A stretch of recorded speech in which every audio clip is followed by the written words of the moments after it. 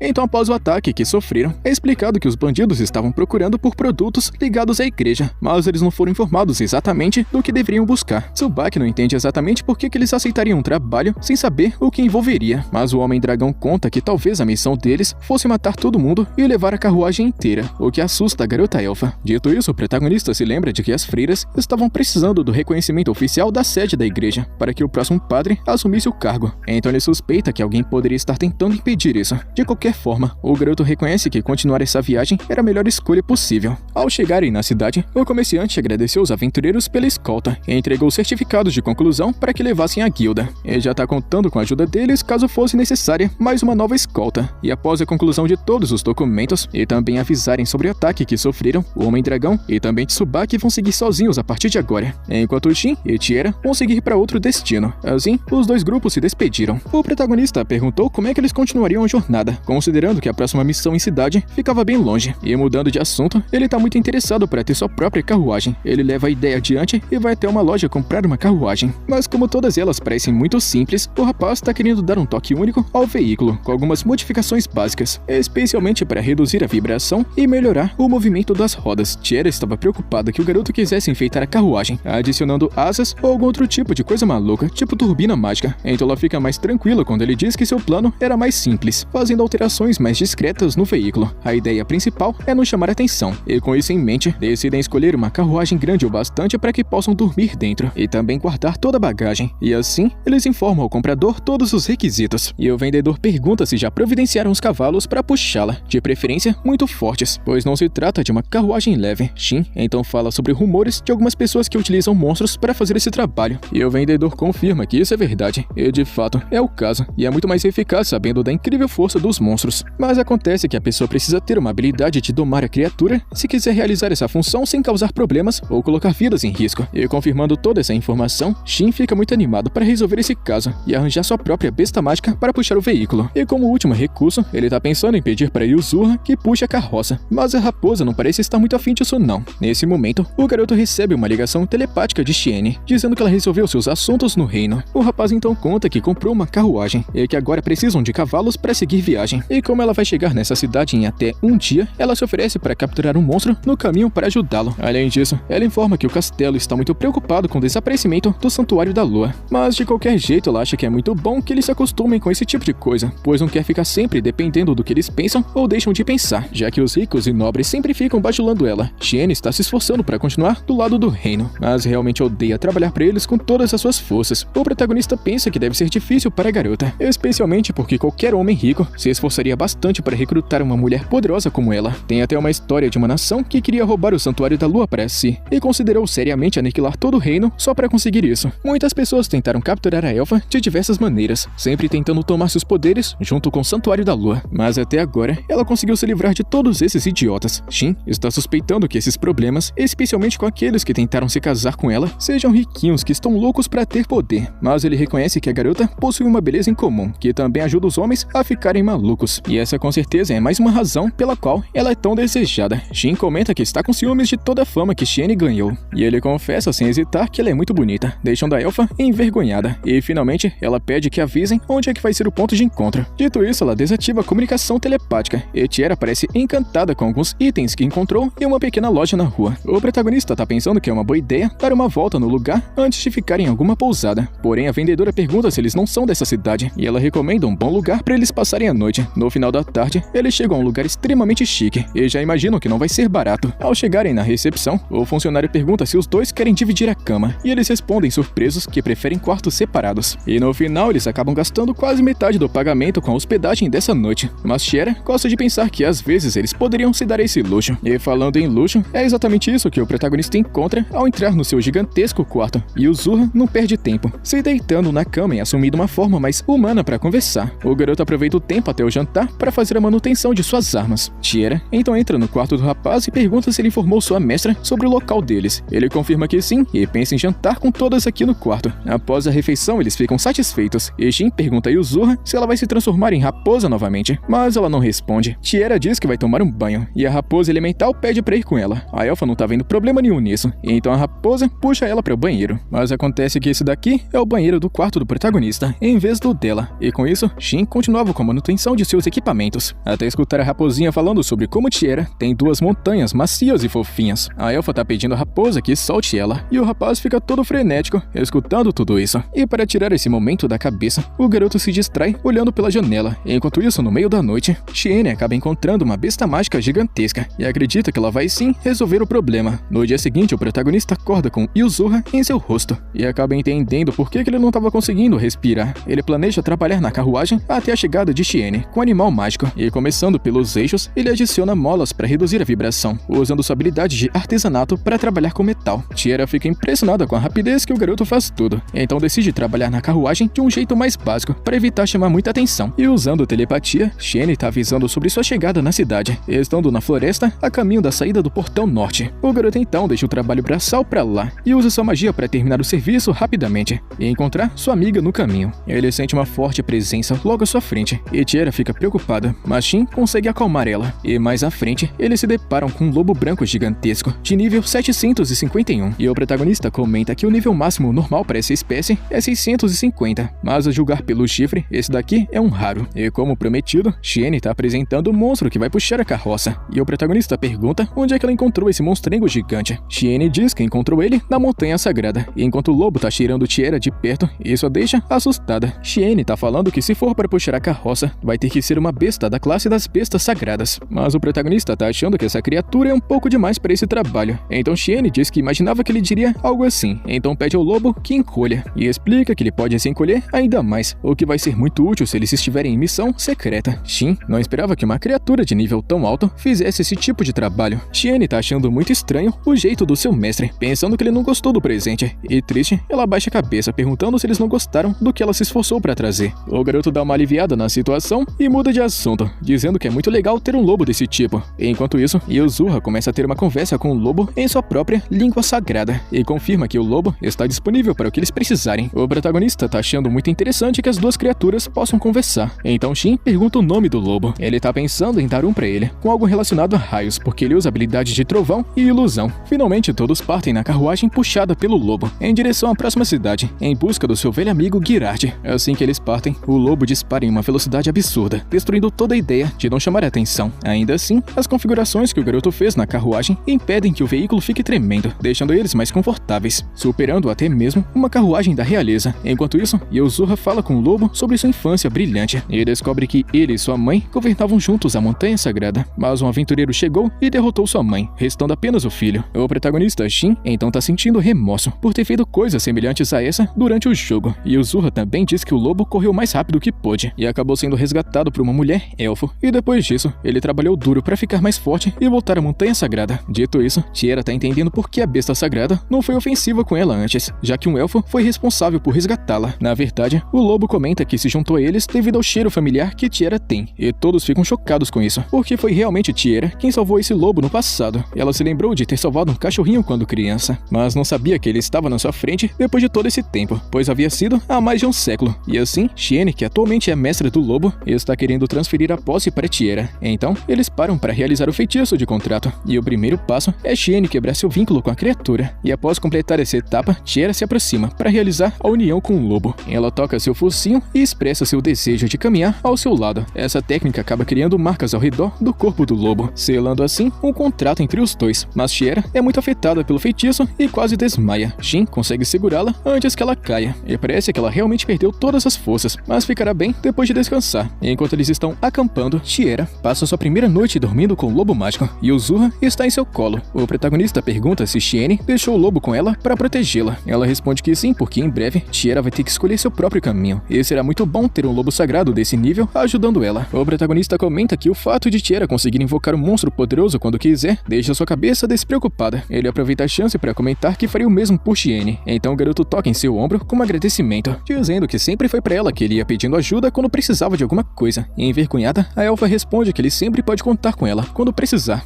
No dia seguinte, a equipe continua a jornada até chegar ao sudeste do reino, nos arredores da floresta. E um pouco mais à frente, aparecem 2 servos de alto escalão se aproximando. E como o protagonista havia enviado uma mensagem informando de sua chegada, ele já pensa que sejam pessoas que vieram levá-lo para seu encontro. E de fato, eles avisam que vieram em nome do grande rei e serão responsáveis por levar o grupo até Girard. Dito isso, o protagonista aguarda a carruagem e o lobão se encolhe, brilhando e sendo reduzido a um tamanho menor. No caminho, é revelado que esses 2 são descendentes diretos de Girard. Ao chegarem, todos ficam impressionados com a beleza e a tranquilidade do local. Então a garota que foi buscar o grupo anuncia a chegada de visitantes. Eles entram e encontram Girard ao lado de um elefante e uma tartaruga humanoide. Muito alegre, Girard comenta que pensou que nunca mais iria ver seu mestre nessa vida. Shin também pensou o mesmo. Girard entende o motivo, já que ele próprio não faz ideia de como é que ainda tá vivo. Então, sem mais delongas, ele revela que o homem vestido de marrom é o Wolfgang, o atual rei das feras. E aquela moça ali é sua filha. Quanto aos outros 2, eles são seu braço direito Van e seu braço esquerdo Radin. Finalmente, o protagonista se apresenta como um humano superior usando gestos de reverência. Girard comenta que seu amigo não precisa de tanta formalidade, especialmente porque seria muito melhor para o momento atual ficar mais à vontade, para que eles não fiquem tão tensos. Afinal, a presença de um humano superior pode criar a imagem de seres que devem ser temidos e reverenciados. É mostrado que um dia, Shin e Girard estavam lutando juntos. O garoto havia perguntado quantos monstros o seu amigo havia matado, e ele respondeu que não fazia ideia, talvez mais de 1000. Mesmo assim, o rapaz fica dizendo que o momento decisivo vai chegar em breve, e os 2 se preparam para o que está por vir. E de volta ao presente, eles estão dando risada. Os 2 não têm ideia de como sobreviveram àquele dia. E falando sobre o que aconteceu nos últimos 500 anos, Chien contou que Girard havia fundado uma nação, deixando o homem incomodado por não ter se gabado disso antes. No entanto, imaginando como todos lidavam com esses assuntos, a elfa preferiu contar tudo de uma vez, e para deixar os 2 mais à vontade, ela se levanta para preparar um chazinho.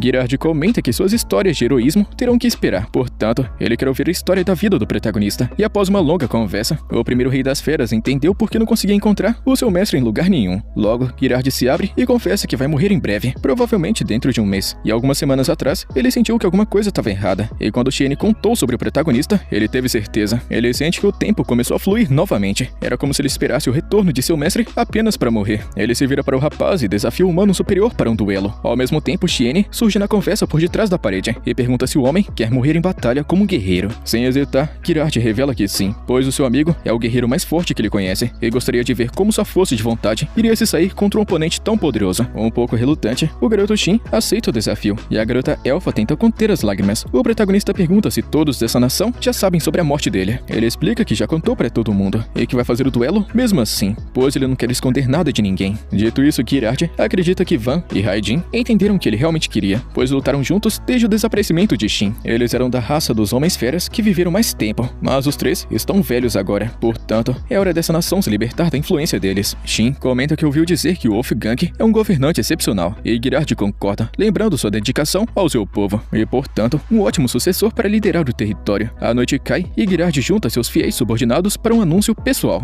e finalmente ele revela que encontrou o lugar onde vai morrer de forma digna. O Rei Lobo então pergunta o que isso significa. Então o Rei Bestial Girard lembra que já disse quanto tempo lhe resta de vida, e por essa razão convidou Shin para um duelo em uma semana, antes de morrer de causas naturais. Diante da notícia, seus 2 braços de confiança permanecem calmos, pois são extremamente experientes, mas a filha pergunta como é que eles podem estar tão calmos diante de uma revelação tão devastadora. Muito paciente, Girard explica que viveu uma vida muito longa, onde viu companheiros caírem, seus filhos morrerem e até cuidou de seus netos em seus momentos de morte. Levando tudo isso em consideração, Girard acredita que não tem mais motivos para viver e acrescenta que eles lutarão na Grande Floresta, com essa sendo a última e maior batalha de sua vida, e deseja a todos que vejam ele lutando contra o humano superior. Enquanto isso, o protagonista observa as estrelas e pensa sozinho sobre o duelo, se lembrando do momento em que conseguiu finalmente se reencontrar com Girard. E o Zurra se aproxima e pergunta se o garoto tá bem, e ele responde que sim, com seu sorriso familiar no rosto, até voltar para encarar o céu com a raposa no colo. Girard faz o mesmo que seu mestre, se lembrando do arrependimento que sentiu quando Shin desapareceu. Eles já lutaram bastante juntos, mas ele sempre quis desafiar o rapaz para uma luta, e embora seja apenas um arrependimento, é um grande arrependimento. Segundo Girard, o mundo era sem graça sem a presença do protagonista, e ele até desistiu do desejo de morrer em uma batalha épica, pensando que isso jamais iria se tornar realidade. Apesar de tudo, ele agradece ao seu mestre pelos dias de grande amizade, e o Zoro então acorda Jin com a gentileza de um mamute, e todos os dias eles compartilham um café da manhã. Após todo esse tempo separados, os amigos compensam o tempo perdido compartilhando suas experiências e conquistas durante esse longo período em que estiveram divididos. E como sempre, o protagonista impressiona todo mundo com sua grande capacidade como um humano superior. Finalmente, o garoto ferreiro guerreiro restaura as manoplas de combate de seu companheiro com perfeição.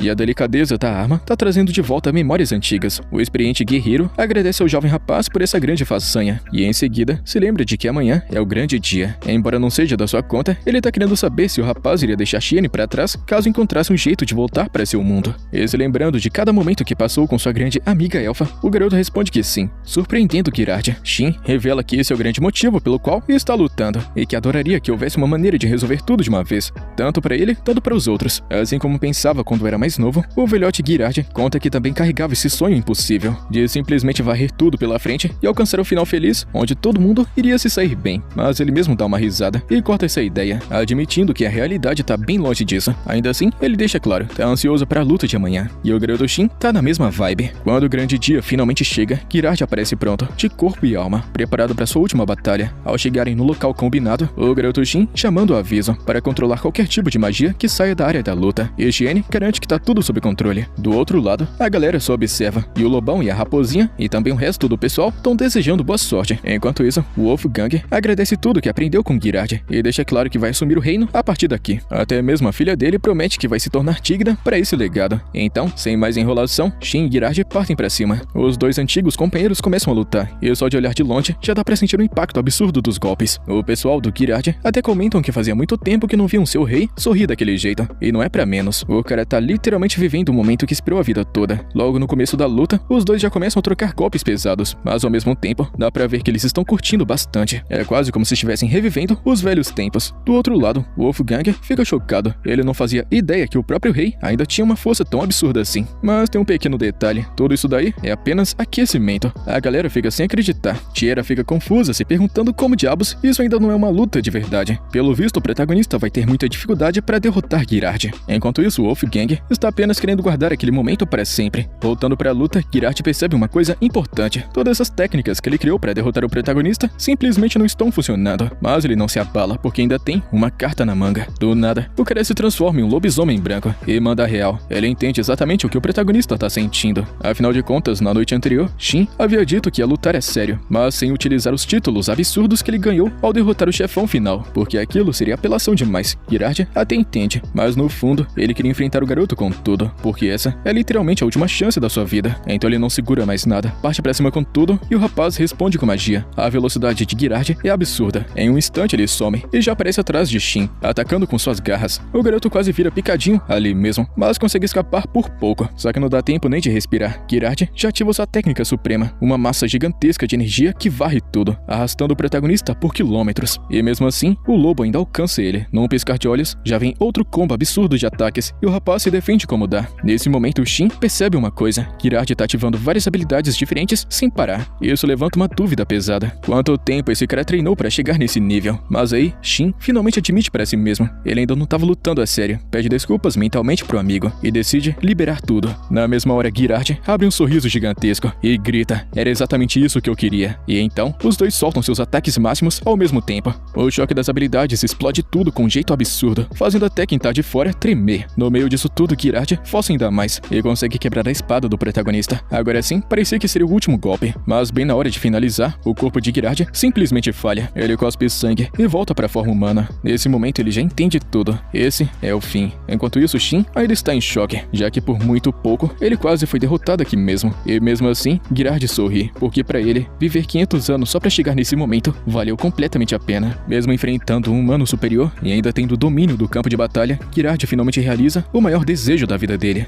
Antes de morrer, ele pede um último favor para o garoto. Ele diz que foi incrível lutar com tudo que tinha, mas no fundo, parece que ainda queria algo a mais. Chien não responde nada e só se afasta, começando a liberar uma quantidade de energia tão absurda que ninguém ali sequer imaginava que algo assim seria possível. Naquele momento fica claro para todo mundo, o protagonista está em outro nível. Vendo aquilo, Girardia entende tudo. Sem arrependimentos, ele só se despede, e o garoto faz o mesmo. A energia se espalha e finalmente põe um fim na vida do velho rei. A luta acaba e Chien volta até os outros, carregando o corpo de Girardia. A raça dos bestiais correm até ele, claramente abalados, mas Chien tenta manter todo mundo firme. Ele lembra que Girardia conseguiu uma coisa absurda, acertar um humano superior. Ou seja, ele conseguiu chegar em um nível que pouquíssimos seres vivos conseguem alcançar. Então, eles pedem para todos olhar para o rosto do rei. E mesmo estando morto, ele está sorrindo, como se estivesse completamente satisfeito. A própria filha percebe que se ele visse todo mundo chorando agora, provavelmente iria dar uma bela de uma bronca em todo mundo por estragar esse momento feliz de conquista. Mais tarde, debaixo de uma chuva pesada, o povo dos Homens-Fera está acompanhando o enterro do primeiro rei bestial. Ele foi o homem que salvou todo mundo e trouxe paz para a região, e os lobos ficam uivando, enquanto o corpo dele é levado até o topo da montanha, um verdadeiro fim digno. Após isso, Chien abraça o protagonista bem forte. Ela sentiu como se ele pudesse simplesmente desaparecer a qualquer momento. Por isso, promete que vai fazer tudo o que puder se ele precisar. Shin entende. Ele sabe que aquela luta era o desejo final de Girard. Mas mesmo assim, não tem como ficar com uma dor no coração após perder um amigo. Chien admite que é muito normal ficar triste em uma hora como essas. Então ela diz que ele pode se soltar completamente e chorar nos braços dela.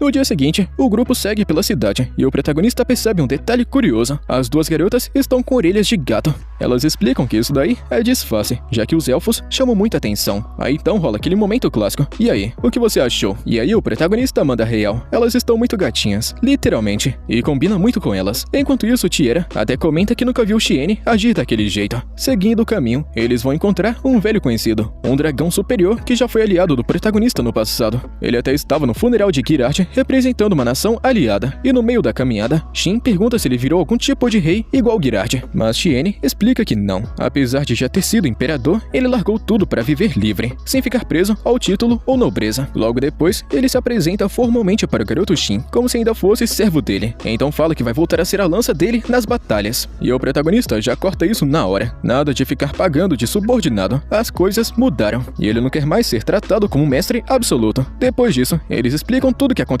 com Girard, e Chien fica orgulhosa, porque o amigo dela viveu exatamente do jeito que queria, sem arrependimentos. Então, ele pergunta, e agora, qual é o plano? O protagonista responde que já pesquisou tudo, e o próximo destino é um tal lugar sagrado. O dragão então diz que precisa resolver umas coisinhas antes, mas pede para continuar em contato com ele. Antes de ir embora, Shin invoca a arma do dragão, a Nazuki, e o dragão pega ela depois de tanto tempo, como se nunca tivesse largado. Só que então ele percebe uma coisa, a arma está muito mais forte, e o rapaz então explica, depois que ele aprendeu a controlar melhor a mana, deu um upgrade absurdo. Mais tarde, eles vão até a guilda dos aventureiros. O objetivo de Shin agora é simples, subir de rank, pelo menos até o nível C. E para isso, ele pega uma missão básica, caçar goblins, e a garota fera já se anima na hora, querendo ir junto, mesmo que isso atrase a investigação da floresta. O protagonista lembra que, após aquela batalha contra Girard, havia sido mandado a garantir que a floresta se regenerasse. Por isso, ele pede ao grupo que deem uma olhada na área quando voltarem, já que ele próprio participou da destruição do local. E logo, todos partem para cumprir a missão e encontram um pequeno grupo de 4 goblins na floresta. Cada um deles escolhe o seu alvo, pegando os inimigos de surpresa. Shin elimina o primeiro com sua arma, enquanto Chien e a garota fera derrubam os outros dois, utilizando até mesmo ataques à distância. E o Zorro acaba ficando sem adversário, mas ainda fica mantendo uma pose confiante, como se tivesse ajudado bastante na vitória. Voltando para o topo da floresta, o terreno parece ter se regenerado sem grandes problemas. Ainda assim, a garota fera insiste em fazer uma análise mais detalhada, examinando as árvores e vegetação em busca de qualquer coisa anormal, como ervas estranhas que possam impedir o crescimento natural da floresta. Mais tarde, o grupo volta para a guilda e entrega a prova da conclusão da missão. Nesse momento, a recepcionista entrega uma mensagem para Shin, uma convocação do chefe da guilda, e de acordo com a mensagem, o protagonista deveria comparecer ao Palácio do Reino o mais rápido possível. As garotas perguntam se ele tem ideia do motivo, e o rapaz se lembra rapidamente daquele incidente envolvendo o inimigo Jack Caveira, quando sua espada saiu de controle. Enquanto isso, a garota fera lamenta por não poder acompanhá-los, já que não tem permissão para deixar o país das feras. Antes de sair, Shin pede que ela avise quando o Wolfgang estiver disponível, pois ele tem algo importante para entregar. Mais tarde, o protagonista se encontra novamente com Wolfgang e informa que vai precisar partir em breve para o reino. Então, ele entrega as manoplas de Girard, conhecidas como Luas da Morte. Embora todos acreditassem que as manoplas haviam sido destruídas durante a batalha, o protagonista revela que conseguiu repará-las, já que foi ele mesmo quem as criou originalmente. Além disso, ele explica que foi um pedido do próprio Girard que o item fosse entregue ao Wolfgang. E muito honrado, o Wolfgang testa as manoplas e fica impressionado com seu poder. E após passarem a noite na residência de Wolfgang, o grupo parte novamente em sua jornada, utilizando o teletransporte, e eles seguem em direção ao Santuário da Lua. Em poucos segundos, chegam ao destino, mas Chien percebe imediatamente que tem algumas presenças observando sua chegada. Ela pensa que podem ser pessoas esperando pelo retorno do santuário, embora a maioria das pessoas tenha se esquecido que ele pode aparecer e desaparecer livremente. Chien comenta algo misterioso sobre esse tipo de situação, mas rapidamente disfarça quando o protagonista percebe. Ao vê-la se afastar, o garoto Shin comenta com Tiera que não consegue imaginar como esperar por alguém sem saber se essa pessoa vai voltar. A elfa responde que ele realmente nunca vai entender, já que a percepção do tempo entre humanos e elfos é completamente diferente, e para raças imortais como a dela, perder um propósito pode facilmente levar ao desespero. Por isso, é necessário ter alguma coisa para continuar vivendo. E no caso de Xiene, o objetivo sempre foi aguardar o retorno do seu mestre, e algum tempo depois, eles voltam para a guilda. O garoto informa sobre a convocação do reino. Silica então se levanta para chamar o mestre da guilda. Curioso, o protagonista pergunta se ela sabe do que se trata, mas ela explica que esse tipo de informação não é compartilhada com recepcionistas. Ainda assim, comenta que já esperava que ele fosse convocado, já que está óbvio para todo mundo que ele não é apenas um simples aventureiro comum. Shin concorda, embora com uma certa relutância. Então, a recepcionista faz uma observação curiosa. Shin sempre anda acompanhado de mulheres bonitas, o que deixa o ambiente um pouco constrangedor. Tentando se defender, o garoto afirma que também tem amigos homens, mas ela rebate dizendo que nunca viu ele interagindo com nenhum. Desesperado para provar o contrário e que ele não é um cafajeste, Shin menciona o lanceiro Avis, que imediatamente chama a atenção de todos ao redor. Isso acontece porque Avis é conhecido como aventureiro de rank S extremamente sombrio, que raramente trabalha com outras pessoas. Logo depois, a recepcionista chama o protagonista para se encontrar com o chefe da guilda, na sala de reuniões, e lá, o chefe Barlock o apresenta um homem chamado Aod Royal, um especialista em avaliação de itens mágicos. Foi ele quem analisou a pedra de caveira que Shin havia trazido anteriormente. O velhote Aod também conta sobre um incidente envolvendo a espada que foi arremessada e acabou atingindo o quarto da segunda princesa, causando grande confusão no reino, embora ninguém tenha se ferido. O verdadeiro problema, no entanto, é a espada em si. Segundo ele, o encantamento elemental e também os materiais utilizados são extremamente avançados, comparáveis aos de uma arma real da realeza. Além disso, a pedra com rosto de caveira também contém um poder anormal, indicando que seu antigo portador era extremamente poderoso. O protagonista, já percebendo onde é que aquilo vai dar, tenta disfarçar, mas entende que eles estão cada vez mais próximos de descobrir seu envolvimento nesse caso. Desde que o rapaz acabou entregando a pedra, diferentes tipos de mana, incluindo a mesma energia presente na espada do monstro, foram identificados durante a análise. Então, era simplesmente óbvio que ele ia ser chamado alguma hora para explicar tudinho. Além disso, ninguém menos do que a própria segunda princesa demonstrou interesse em conhecê-lo pessoalmente, já que ela mesma já enfrentou diversas criaturas do tipo caveira e possui grande interesse nesse assunto. Mesmo assim, o chefe Barlock admite que não sabe exatamente quais são as intenções da princesa Rione. Afinal, quando se trata de realeza, nem tudo é tão simples quanto parece. Com isso, o garoto volta para a pousada onde está hospedado. Lá, ele atualiza suas companheiras sobre a situação. Considerando todo o cenário, o rapaz começa a suspeitar que o reino pode tentar recrutá-lo à força, ou até envolvê-lo politicamente, como através de um casamento com alguma nobre e influente, já que o poder de uma nação muitas vezes se baseia em alianças desse tipo. E claramente desconfortável com essa possibilidade, Xiene recomenda que ele finge estar noivo dela, diante da realeza. Tiera entra na brincadeira, e também diz que pode assumir esse papel desde que fosse apenas uma encenação. Logo depois, a raposa Yuzuha aparece, dizendo que também quer ser a noiva de Shin, o que só piora a situação. E desesperado com esse rumo da conversa, e imaginando o impacto que isso vai ter na sua própria reputação, Shin rejeita imediatamente todas as ideias, e Yuzuha ainda provoca a situação, dizendo coisas ainda mais absurdas, deixando o clima completamente caótico. Na manhã seguinte, o protagonista se apresenta no portão do palácio. Após a sua chegada, um guarda vai chamar o responsável por guiá-lo até o interior. Pouco depois, surge Gadras, o braço direito da segunda princesa, e analisando o nível de poder, Shin percebe rapidamente que ele é extremamente poderoso, com um nível elevado, digno de alguém que ocupa uma posição tão importante no reino. E sem demora, o protagonista finalmente é apresentado à princesa, e mesmo sendo alguém acostumado com situações difíceis, ele não consegue deixar de se sentir pressionado diante de uma aura poderosa como a dela. A jovem mulher se apresenta como Rione, e já deixa claro que não gosta de formalidades, pedindo para ser chamada apenas pelo nome. O soldado Gadras tenta interferir, dizendo que esse tipo de proximidade não é apropriado com alguém que acabou de chegar, mas Rione ignora completamente a formalidade. Ela afirma que, considerando o potencial desse garoto, existe a possibilidade de lutarem lado a lado no futuro, e por isso não vê motivo para manter distância. E sem enrolação, ela abre um baú e revela a espada pertencente ao monstro caveira. Rione comenta que derrotar uma criatura daquele nível não deve ter sido fácil. O rapaz tenta responder com cautela, sem mentir, mas também sem revelar toda a sua força, dizendo que realmente foi uma luta difícil, a ponto da sua própria arma ter sido destruída durante o combate. A princesa sorri satisfeita, afirmando que suas suspeitas estavam corretas. Shin não é apenas um aventureiro comum. Ela explica que pessoas com esse tipo de talento costumam ser convidadas pela corte, E em alguns casos, nobres e riquinhos tentam utilizar pessoas assim como ferramentas políticas ou até armas de guerra.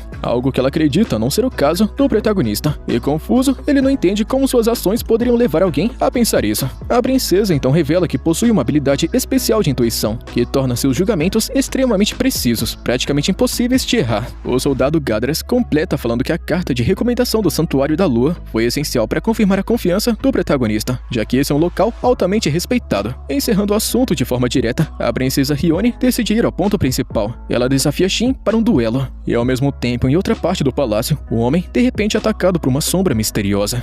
E de volta à sala real, o assistente Gadras não tá nem um pouco a favor dessa atitude emocionada da princesa. Ele fala que antes de qualquer coisa, deveriam discutir primeiro a posição do protagonista dentro do reino. A princesa Hiyone, porém, ignora completamente essas preocupações. Para ela, a melhor forma de avaliar alguém é testando suas habilidades diretamente em combate. Mesmo com a insistência de Gadras falando que é uma péssima ideia, ela mantém sua decisão e convida o protagonista para um duelo na mesma hora. E para garantir que possam lutar sem restrições e causar nenhum dano ao redor, Hiyone teletransporta Shin e Gadras para um lugar apropriado, uma arena isolada que já foi utilizada como campo de treinamento no passado. Ali, finalmente o verdadeiro teste está prestes a começar. Essa arena onde foram levados foi construída especificamente para batalhas entre os chamados escolhidos. Pelo menos é assim que o reino interpreta sua função atualmente. No entanto, há muitos aspectos desse lugar que ainda não são totalmente compreendidos. Por exemplo, os próprios pontos de teletransporte são tecnologias de antes do colapso da antiga Era da Glória, um tipo de conhecimento que foi parcialmente perdido ao longo do tempo. Escutando isso, o protagonista comenta que sempre achou estranho o fato do reino utilizar esse tipo de recurso com tanta naturalidade, mesmo sendo algo que teoricamente já deveria estar além da compreensão atual. E sem perder tempo, Hiyone pede para que o protagonista escolha sua arma. Ele pega uma espada comum, e para equilibrar, ela escolhe o mesmo tipo de arma, mas visivelmente maior e mais pesada. Antes do início, a princesa Hiyone deixa bem claro que o objetivo não é derrotá-lo, mas sim avaliar suas habilidades. Ela só quer ver do que ele realmente é capaz. A luta começa, e desde o primeiro movimento fica claro que a princesa tem muita habilidade em combate. Tentando surpreender o protagonista, ela solta a espada durante a troca de golpes e tenta acertá-lo com um chute inesperado. Mesmo sendo pego de surpresa, ele consegue desviar um pouco. A princesa sorri, satisfeita, e comenta que isso já mostra muito mais do que ela estava esperando. Shin então começa a lutar com mais seriedade, ajustando seus atributos para ficar com um nível parecido com o dela. E quando as espadas voltam a se chocar, Hiyone pergunta se ele realmente pretende medir forças com ela apenas usando essa forma. O protagonista então percebe que ela já entendeu que ele está se contendo. A princesa então o incentiva a utilizar suas habilidades totais. Atendendo ao pedido, o protagonista ativa uma técnica de fortalecimento, aumentando drasticamente a sua força e velocidade. Para a surpresa dele, Hiyone imediatamente replica o mesmo tipo de aprimoramento. Observando de fora, Gadras comenta que naquele momento, os dois estão praticamente no mesmo nível em termos de capacidade física. Hiyone avança com um golpe poderoso, que causa uma reação em cadeia no impacto. Shin percebe que se não tivesse desviado, teria sido fatal, e ele teria batido as botas. E após algumas trocas intensas, ambos chegam à conclusão. Seus estilos de combate são muito parecidos, tanto em velocidade quanto em capacidade de reação. Percebendo isso, o protagonista comenta que a luta pode se prolongar se continuarem lutando naquele ritmo. Além disso, ele observa que a espada de Hiyone está chegando no limite. Ao verificar, ela confirma: essa arma realmente não vai suportar muito mais tempo sobre aquele nível de pressão. Sabendo disso, Gadras afirma que a avaliação já foi o suficiente. Ele reconhece que o poder de Shin é comparável ao da própria princesa. Hiyone, apesar de ainda interessada, decide encerrar o duelo aqui mesmo, aceitando a análise. E de volta ao assunto principal, Hiyone formaliza o convite para que Shin sirva o reino.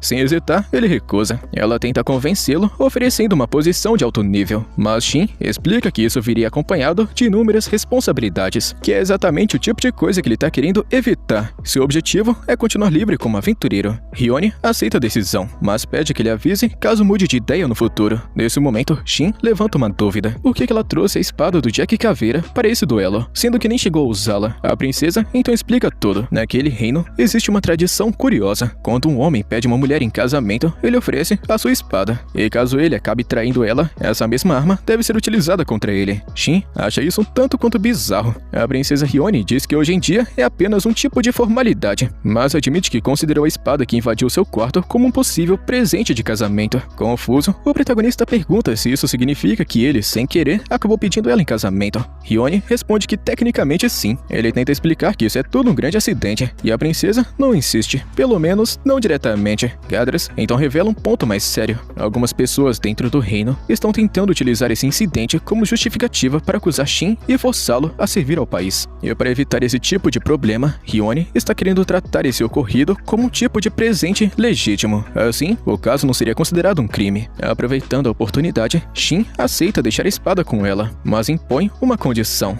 Em troca, ele está querendo acesso à biblioteca mágica do reino. A princesa comenta que ele poderia pedir algo muito mais valioso, já que aquela espada sozinha seria o suficiente para garantir uma vida luxuosa para sempre. Mas o garoto deixa claro que não está interessado em riqueza, apenas em conhecimento. Os dois chegam a um acordo, porém, ao retornarem para a sala de teletransporte, percebem rapidamente que alguma coisa está errada. Os guardas estão caídos no chão. Dentro da sala, um cardeal está presente, aparentemente sob efeito de magia, como confusão ou controle mental. Gadras tenta interromper o que quer que esteja acontecendo, mas já é tarde. Um feitiço é ativado e Shin e Hiyone são teleportados à força para um local desconhecido. Agora, longe do palácio e sem saber exatamente onde estão, os dois começam a analisar a situação. A princesa Hiyone rapidamente pensa que aquilo não foi um acidente. Alguém de propósito enviou eles para outro lugar, e provavelmente com intenções nada boas. Hiyone analisa os arredores e percebe que aquelas ruínas pertencem às terras sagradas de Cálpia. Além disso, ela sabe que para alguém tão poderoso quanto o Cardeal Grill perder completamente a razão, seria necessária uma força extraordinária, atuando por detrás daquilo. Seja o que for, ela deixa claro que precisam sair daqui imediatamente. Shin então pergunta se a princesa possui telepatia, mas ela responde que não, já que não faz parte de um grupo que compartilha esse tipo de conexão. Sabendo disso, o protagonista utiliza sua própria telepatia para entrar em contato com suas companheiras e combinar um ponto de encontro. Ele pergunta se tem alguma cidade próxima, e Hiyone responde que tem uma cidade murada chamada Valmer, que já é um local que eles teriam que passar de qualquer jeito. E recebendo a mensagem telepática, Shiene se assusta rapidamente, demonstrando grande preocupação por não saber onde o protagonista estava. Ele rapidamente a manda relaxar e explica toda a situação. Depois de escutar tudo, Shiene fica séria e comenta que as habilidades capazes de manipular a mente, como as usadas pelo Cardeal, são consideradas um grande mistério. Até mesmo membros da realeza poderiam ser executados caso fossem pegos utilizando esse tipo de magia. E por isso, o fato de alguém estar livre dentro do reino, utilizando poderes assim, é algo extremamente preocupante. O garoto Shin então comenta que não pode simplesmente usar teletransporte para voltar, já que essa técnica é considerada magia proibida. Se utilizasse esse poder diante dos outros, provavelmente chamaria muita atenção e acabaria sendo impedido de agir livremente depois. Por esse motivo, ele pede para Shiene investigar a situação por conta própria, já que ela possui experiência suficiente para lidar com esse tipo de problema. E sem hesitar, ela aceita. O protagonista então orienta todo mundo a se encontrar em Valmer e encerra a comunicação. Após isso, Shiene se vira para Tiera e comenta que Shin provavelmente está em uma situação complicada. Ela também conta que tem uma chance de um demônio estar envolvido em tudo isso. Demônios são criaturas nascidas do miasma sombrio. Diferente de monstros comuns, eles se fortalecem dentro dessa energia maligna e ainda podem assumir outras formas para se esconder. Criaturas corrompidas pelo miasma que atacam tudo ao redor sem hesitação. Quanto mais humanoide um demônio se torna, mais inteligência e poder ele possui. Além disso, eles são ranqueados em 7 categorias, que vão de Visconde até Grão-Duque, a classe mais alta. E considerando que essa entidade foi capaz de controlar alguém como o Cardeal Grill, Shiene pensa que provavelmente estão lidando com um demônio da classe Conde. E mesmo ainda sendo uma categoria intermediária, isso ainda colocaria a criatura entre os níveis 300 e 400, algo extremamente poderoso. Após explicar tudo isso, Shiene leva Tiera até os muros do castelo. Em seguida, ela utiliza a magia de ocultação sobre as duas, tornando elas invisíveis para entrarem sem serem percebidas. Logo depois, segura Tiera nos braços e simplesmente voa sobre os muros do palácio. O destino delas é a masmorra. Ao chegarem ao local, Shiene percebe que o Cardeal Grill já havia sido preso, o que deixa Tiera ainda mais confusa. Primeiro, Shiene coloca os guardas próximos para dormir, utilizando magia, e pega a chave da cela. Ela então abre a prisão e entra. Conversando com o Cardeal, o homem revela que não consegue se lembrar de absolutamente nada do que aconteceu, por mais que tente forçar a memória. Shiene tranquiliza o homem, explicando que as duas pessoas teleportadas estão seguras. Em seguida, ela utiliza a magia de cura e remove os efeitos negativos que ainda estavam no seu corpo. No entanto, ao lançar a magia de cura no Cardeal, Shiene consegue revelar um demônio escondido por detrás da aparência do clérigo. O seu nome era Magnum, nível 423. O demônio rapidamente reconhece a elfa superior de cabelos prateados e olhos azuis à sua frente. É a famosa Shiene Hasser, alguém que sempre atrapalhou os planos dos demônios. A elfa comenta que já estava na hora de um encontro como esse. Já haviam se passado 500 anos desde a última vez que ela viu uma criatura desse tipo, ainda na época do cataclismo. Mas aparentemente eles continuavam tão feios quanto eram antes, e tentando destruir esse enorme obstáculo no seu caminho, Magnum parte para o ataque. Porém, a elfa se defende aparentemente sem qualquer dificuldade, cortando instantaneamente os tentáculos lançados pelo demônio e causando uma dor intensa. Sem acreditar, Magnum pergunta por que Shiene está ajudando os humanos. Ela responde que não seria justo deixar alguém morrer por falsas acusações. Além disso, seria desastroso para o Santuário da Lua permitir que um demônio andasse livremente por aí. Os tentáculos da criatura rapidamente se regeneram. Magnum então se lembra de que foi justamente no Santuário da Lua que o humano superior costumava permanecer, e que foi esse humano que derrotou inúmeros demônios. Mas segundo ele, tudo isso ficou no passado. A era dos heróis antigos está chegando ao fim. Muitos grandes guerreiros já partiram desse mundo, causando uma grande divisão entre os sobreviventes, e como consequência, a corrupção vem se espalhando como doença. Por isso, Magnum convida Shiene para se juntar aos demônios, especialmente porque ela foi abandonada pelo seu próprio mestre. Shiene confessa que escutar algo assim, em qualquer outra situação, a deixaria furiosa, mas ela aprendeu a não deixar suas emoções dominarem suas ações. Ainda assim, Magnum escolheu o pior momento possível para dizer isso. Então, a elfa invoca sua espada, a Lua Azul, e atravessa o demônio como se estivesse cortando papel.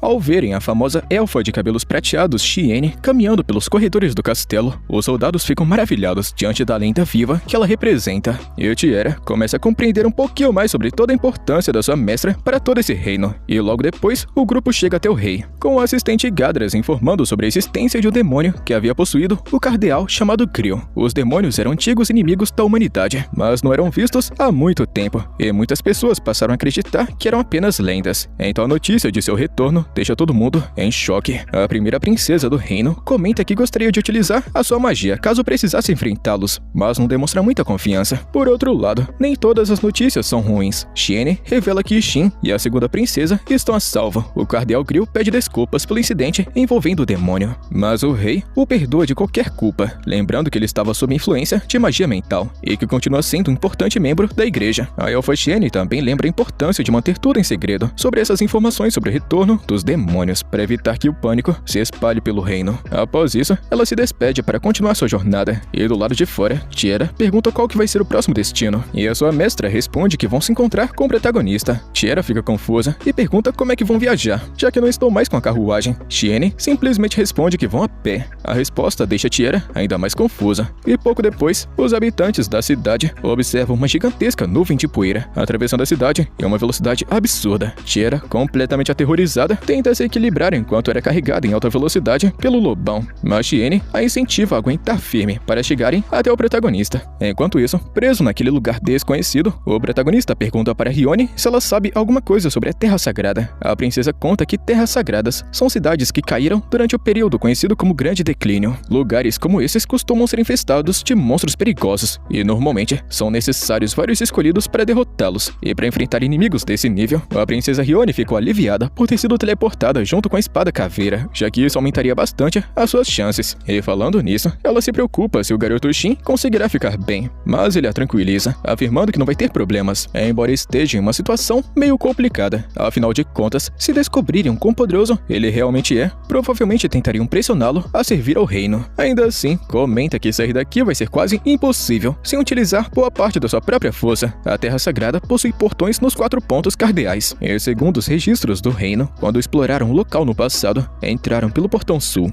e encontraram uma pequena porta ao lado do portão principal. Provavelmente existe algum mecanismo para abrir o grande portão e chegar rapidamente até a saída. Então Shin salta sobre a muralha da cidade, mas imediatamente é arremessado para trás, como se nunca tivesse saído do lugar. Ele tenta novamente e de novo acontece a mesma coisa. Confuso, o aventureiro resolve passar por uma abertura na muralha e então finalmente entende o motivo. Em seguida, ele chama Rione para acompanhá-lo. Enquanto caminham um pouco mais, encontra uma esfera luminosa. Shin observa que se aquilo funcionar como no jogo, então aquela cidade provavelmente é um tipo de masmorra. Só tem um jeito de chegar na saída: seguir a rota principal. E se alguém sair do caminho, como Shin acabou fazendo antes, será instantaneamente enviado ao ponto inicial. Ou seja, para escapar daqui, eles precisam seguir as esferas e derrotar todos os monstros que aparecerem no caminho. Ao escutar isso, Rione fica feliz por ter sido teleportada junto com o protagonista. Afinal de contas, o garoto parece encontrar solução para qualquer tipo de situação. Quando Quando Shin admite que também está feliz por estar acompanhando a princesa, ela rapidamente fica vermelhinha. Então o garoto se oferece para avançar sozinho até a próxima esfera e promete voltar em poucos segundos caso o caminho esteja livre. E ele realmente cumpre sua promessa, e sem ninguém observando, Shin derrota todos os monstros da área, sem precisar esconder a sua verdadeira força. E na próxima fase, ele teletransporta a princesa até sua posição e logo detecta vários inimigos próximos através do radar. Ao virarem uma esquina, os dois encontram um monstro fantasma chamado Gillyways, uma criatura de nível 531, especializada em magia de vento e terra. E sem perder nenhum tempo, o monstro invoca um gigantesco tornado. A cena assusta a princesa, mas Shin a manda relaxar e diz que vai cuidar de tudo isso. Primeiro, ele pede que ela tente acertar o inimigo enquanto ele resolve o problema. Em seguida, o garoto invoca sua espada e dissipa o tornado instantaneamente. Aproveitando a chance, Hiyone desfere um ataque com suas lâminas flamejantes e corta o fantasma ao meio. O garoto finaliza utilizando a habilidade Cinzas Ardentes. Hiyone acha estranho terem vencido tão facilmente, então o garoto explica que a espada caveira possui encantamento do elemento luz, o que oferece enorme vantagem contra criaturas daquele tipo. E curiosa, a princesa pergunta sobre a espada utilizada pelo protagonista. Ele responde que seu nome é Kakura, uma espada mítica de classe intermediária. Hiyone então comenta que ele estava escondendo as suas verdadeiras habilidades. Shin responde que é sempre importante guardar uma ou duas cartas na manga, embora no caso dele fossem bem mais do que apenas duas. Continuando a caminhada, Shin detecta mais de 20 monstros espalhados pela área. Ele comenta que criaturas de masmorras normalmente permanecem dentro de seus territórios, mas isso não significava que seria seguro baixar a guarda. Enquanto pensa consigo mesmo, o protagonista deseja muito sair desse lugar sem mais nenhum problema, mas ele sempre precisava medir cuidadosamente a sua própria força, o que era muito frustrante. E pouco depois, eles encontram outra esfera luminosa, mas tem um problema. No caminho estava uma criatura de nível 684. Embora Shin avise que aquele inimigo era perigoso, Hiyone não acreditava que uma simples gosma possa causar tantos problemas e parte para o ataque. Quando sua espada atinge o corpo da criatura, o monstro absorve impacto como se não fosse nada. E em seguida, prende a princesa com seus tentáculos, que começam a queimar o seu corpo. Shin entra no meio rapidamente, utilizando explosão cortante, forçando a criatura a soltá-la. O garoto então segura Hiyone em seus braços, enquanto ela recupera o fôlego. A princesa confessa que foi descuidada e promete pensar duas vezes antes de avançar contra o inimigo dentro dessa masmorra perigosa. O garoto Shin explica que aquela gosma é muito resistente a ataques físicos e golpes de baixa potência. Ele então utiliza uma poderosa explosão de fogo para expor o núcleo da criatura. Assim que o núcleo fica vulnerável, ele sinaliza para Hiyone atacar. A princesa aproveita a chance e desfere um golpe preciso, derrotando o slime. Após a batalha, Hiyone fica estranhando o fato do protagonista estar virado de costas para ela. Então o garoto explica que parte das roupas dela foram queimadas durante o combate. Envergonhada, a princesa tenta se esconder o máximo possível, e sem dizer nada, Shin entrega seu casaco para que ela possa se cobrir. Hiyone fica perguntando se ele viu alguma coisa, e mesmo após Shin responder que não, ela continua meio desconfiada, sem acreditar, e de qualquer jeito, o rapaz ajuda ela a trocar de roupa. E como sempre estava preparado para qualquer tipo de situação, carregava várias peças reservas em seu inventário, incluindo algumas roupas femininas que, segundo ele, havia recebido de uma amiga. Apesar da ajuda, a princesa comenta que essa blusa ficou um pouquinho apertada nessa parte aqui de cima. Tentando avaliar o problema, Shin acaba olhando demais na direção da garota, e logo percebe que sua tentativa de ser discreto acabou falhando completamente. E constrangidos, os dois simplesmente seguem viagem. E durante o caminho, Shin pergunta para Hiyone se ela sabe utilizar encantamentos mágicos. Ela responde que consegue utilizar apenas feitiços básicos, algo praticamente inútil contra monstros de uma terra sagrada. E diante disso, o rapaz entra em contato com Chien por telepatia e pergunta se seria possível ensinar a princesa um semi-encantamento. Em situações normais, a elfa provavelmente iria se recusar, porém, considerando a situação de emergência, ela concorda, já que a técnica serviria apenas para autodefesa, e com autorização concedida, Shin passa as instruções necessárias para que Hiyone execute o procedimento corretamente. Após seguir as orientações, a princesa consegue aplicar um pseudo-encantamento de fogo em sua espada. A técnica cria uma poderosa camada mágica, capaz de destruir praticamente qualquer arma que não seja de nível lendário ou superior. E com esse reforço, a princesa sente que finalmente vai poder contribuir de um jeito mais significativo. Ela se incomoda por ser membro da realeza e sentir que ainda assim não está ajudando bastante. Percebendo isso, Shin faz um pedido simples, em troca de toda a ajuda que ofereceu. Ele pede apenas para que ela continue protegendo seu reino e seu povo. Isso já seria mais do que o suficiente para ele. As palavras do garoto emocionam a princesa. Hiyone fica impressionada com quão gentil e altruísta ele parece ser. No entanto, a verdade é muito mais simples. Shin só queria mudar de assunto para evitar explicar o quão poderosa aquela técnica realmente era. Enquanto continua avançando em direção ao portão sul, o aventureiro começa a sentir uma sensação estranha de atração. Era como se alguma coisa daquela terra sagrada estivesse chamando por ele. Mesmo interessado, Shin não tinha escolha, a não ser continuar avançando. Olhando para aquilo dali, ele fica pensando que é um ovo de monstro, mas Hiyone explica que se fosse esse o caso, todo o ambiente ao redor estaria sofrendo distorções visíveis. A concentração de mana ao redor do ovo não era alto bastante para que fosse realmente um ovo de monstro. Isso é o que a princesa pensa.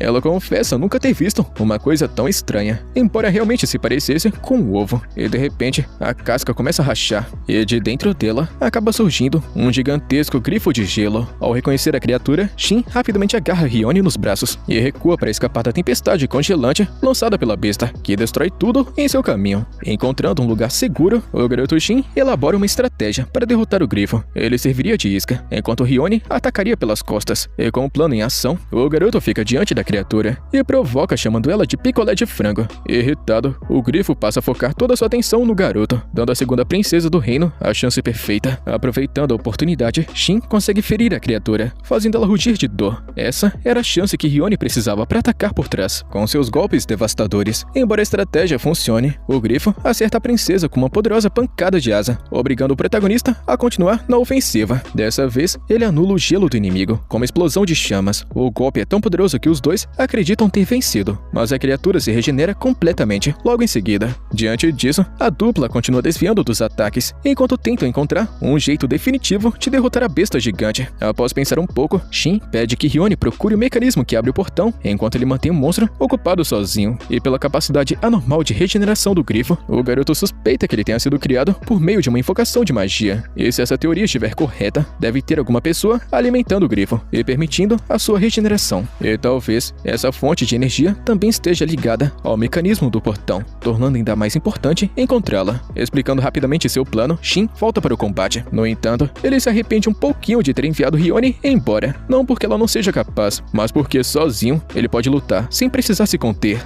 Assim, ele remove parte das suas restrições e decapita o grifo com um único golpe. Mesmo assim, a criatura simplesmente regenera a cabeça. O protagonista fica satisfeito por finalmente ter encontrado um excelente alvo para testar quanto de seu poder pode liberar com segurança. Em outra parte da cidade, Hiyone encontra a porta que procurava. Enquanto isso, o rapaz já derrotou o grifo mais de 30 vezes, mas ele continua voltando como se não pudesse sofrer dano permanente. O jovem aventureiro então começa a pensar em selar a criatura, e nesse momento, uma esfera branca surge próxima ao corpo do monstro, causando a mesma sensação de atração que ele havia sentido antes. E para encerrar a luta, Shin dispara uma poderosa magia de fogo, mas a esfera absorve completamente o ataque. Logo em seguida, uma aura dourada envolve seu corpo e anula a força que estava puxando ele. Livre daquela influência, ele volta para o ataque e arranca uma das asas de gelo do grifo, e dessa vez, a criatura deixa de se regenerar. Percebendo isso, Shin dá um sorriso e lança outro ataque flamejante, explodindo completamente o monstro e finalmente garantindo a sua vitória. Mesmo assim, ele continua preocupado sem entender a verdadeira origem daquela criatura e quem pode ter invocado ela.